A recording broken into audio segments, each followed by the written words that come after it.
مدينة لو قربت منها تحس إنك مش لوحدك.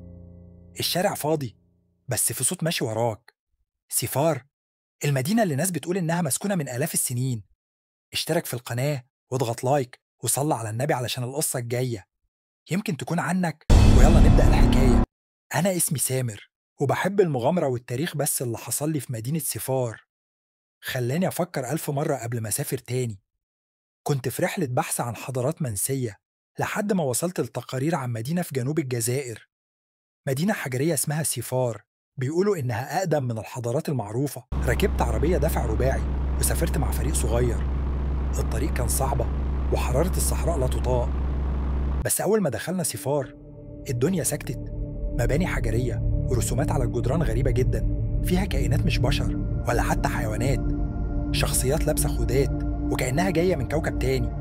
بس اللحظة اللي خوفتني فعلا لما واحد من الفريق اختفى. كان بيصور وبعدها اختفى، مفيش أي أثر. دورنا عليه بالساعات، لا صوت ولا إشارة.